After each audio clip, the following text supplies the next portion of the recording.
अस्सलाम वालेकुम। बच्चे कैसे सब लोग? होप सो सब ठीक होंगे। आज हम 9th class physics according junior syllabus chapter 5 जो टॉपिक करेंगे that is advantage and disadvantage of method of energy production. इससे पहले हमने देखा था कि हमारे पास एनर्जी के सोर्सेज कौन कौन से हैं, किस तरह से हम एनर्जी ऑब्टेन कर सकते हैं। तो हमने देखा हम पानी से एनर्जी ले सकते हैं, हम सोलर से एनर्जी ले सकते हैं, हम विंड एनर्जी ले सकते हैं, हम बायोमास से ले सकते हैं। तो डिफरेंट हमने वेज पढ़े थे। तो अब हम देखेंगे कि एडवांटेजेस क्या हैं डिफरेंट वेज के और डिसएडवांटेजेस क्या हैं। सबसे पहले तो ये कहते हैं जो प्रोडक्शन होती है ना हाइड्रो इलेक्ट्रिक, हाइड्रो का मतलब याद रखिए पानी मतलब होता है, ठीक है। कहते हैं जो पानी से हम लोग पावर ले रहे होते हैं ना वो ज़्यादा इकोनॉमिकल होती है, मतलब इतनी ज़्यादा महंगी नहीं होती, सस्ती पड़ जाती है और पोल्यूशन फ्री होती है और इससे किसी किस्म के पोल्यूशन भी नहीं कॉज हो रही होती। तो ये एक एडवांटेज होता है हाइड्रो मतलब पावर का, इलेक्ट्रिक पावर का, कि जो पानी से हम लोग ये जो डैम्स वगैरह को इसलिए प्रेफरेंस दी जाती है बच्चे क्योंकि उनसे जो एनर्जी ली जाएगी ना जब हाइट से पानी को फॉल करवाया जाता है तो किसी किस्म का पोल्यूशन भी नहीं होती है और ये दूसरा इकोनॉमिकल भी होता है।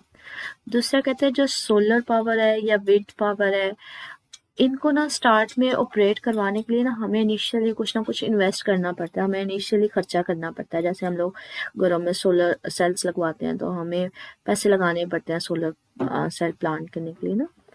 और दूसरा ये है कि एक दफ़ा आप उसको स्टार्ट करवा देते हो किसी किस्म की पोल्यूशन नहीं होती और ये भी कमर्शियल होता है, मतलब इतने ज़्यादा एक्सपेंसिव नहीं होते हैं, ठीक है।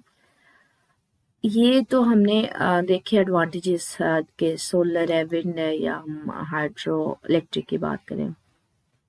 कहते हैं लेकिन अगर दूसरी साइड पे देखा जाए ना कि आप जो फॉसल फ्यूल्स को बर्न करवा के या न्यूक्लियर फ्यूल को बर्न करवा के आप लेते हो पावर, कहते हैं उसका ये प्रॉब्लम होती है कि उसकी वजह से ना इन्वायरमेंट में पोल्यूशन काज होना शुरू हो जाती है।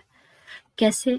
जैसे वो कहते हैं आप लोग अक्सर जब फॉसल फ्यूल को बर्न करवाते हो तो हमारे पास ना कार्बन डाइऑक्साइड और हीट एनर्जी निकलती है, ठीक है।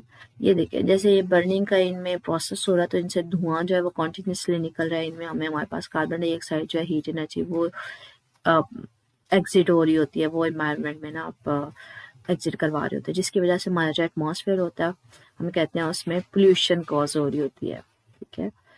इसके अलावा कहते हैं जो विंड मिल्स होते हैं वो बहुत ज़्यादा नॉइसी होते हैं और कुछ लोग तो ये सोचते हैं कि जो आपने विंड टर्बाइंस लगाई होती है ना जगह जगह पे थोड़े थोड़े गैप के ऊपर, हमने कहा था कि हम काफ़ी ज़्यादा विंड मिल्स लगाते हैं, उससे कहते हैं जो हमारे पास खूबसूरती है ना ब्यूटी है लैंडस्केप की वो भी मतलब डिस्टर्ब हो रही होती है। ये कुछ डिसएडवांटेजेस हैं बर्निंग फ्यूल के या फिर आपके पास जो विंड मिल्स आप लगा रहे होते हो। इसके अलावा कहते हैं जो आप लोग न्यूक्लियर पावर प्लांट लगाते हो उसमें भी हमारे पास कुछ डिसएडवांटेजेस होते हैं। तो पहले तो ये बात करते हैं कि उनमें भी क्या होता है कि आप स्टीम के थ्रू न्यूक्लियर हीट एनर्जी जो होती है ना वो प्रोड्यूस करवा रहे होते हो। कि आप न्यूक्लियर हीट एनर्जी के थ्रू स्टीम प्रोड्यूस करवाते हो, उसके साथ आप क्या करवाते हो जनरेटर्स आपने अटैच किए होते हैं। लेकिन कहते हैं जो हीट एनर्जी ना वो बेसिकली सेल्फ पोल्यूशन है हमारे पास, किस तरह से है वो देखते हैं। कहते हैं और इसके अलावा हमें ये भी प्रॉब्लम होती है कि जो हम लोग न्यूक्लियर पावर से हम लोग ले रहे होते हैं ना एनर्जी, उसमें ये प्रॉब्लम होती है कि जो हम लोग रेडियो एक्टिव मटीरियल इस्तेमाल कर रहे होते हैं उनसे कॉन्टीन्यूसली ना रेडिएशन की मिशन हो रही होती है, रेडियो एक्टिव रेडिएशन से निकल रही होती है जो कि जो लिविंग ऑर्गेनिजम्स होते हैं उनके लिए हार्मफुल होती है। तो एक तो ये होता है कि न्यूक्लियर पावर में जो हम लोग एलिमेंट्स इस्तेमाल करते हैं उनसे रेडिएशन एमिट हो रही होती है जो हमारे लिए कह लें कि हार्मफुल होती हैं। इसके अलावा हमें ये भी पता है कि जो न्यूक्लियर प्लांट्स के अराउंड जो होते हैं ना यूजुअली हम देखते हैं कि जहाँ पे न्यूक्लियर प्लांट लगाए जाते हैं उसके आसपास ना ज़िंदगी मतलब ये आबादी से बहुत दूर लगाए जाते हैं क्योंकि उनसे रेडिएशन निकल रही होती है तो हम कहते हैं वो क्या करेंगी ह्यूमन लाइफ को डिस्टर्ब करेंगी। दूसरा कहते हैं जब आप न्यूक्लियर से एलिमेंट से एनर्जी ले लेते हो जो उसका वेस्ट मटेरियल होता है ना मुझे उसको हैंडल करना या उसको डिस्पोज करना जो है ना हमारे पास बहुत ज़्यादा मुश्किल होता है। इसको दो तरह से ना किया जाता है, या तो जो न्यूक्लियर वेस्ट होता है उसको ज़मीन के नीचे दफना दिया जाता है या फिर उसको ना समुंदर में फेंक दिया जाता है, समुंदर की गहराई में। कहते हैं लेकिन ये होगा कि अगर उसको ज़मीन में दफनाएंगे ना तो वो हमारी जो हमें पता है जो हमें पानी का पीने का पानी होता है वो ज़मीन से आ रहा होता है, ज़मीन के अंदर से आ रहा होता है, अंडरग्राउंड वाटर होता है।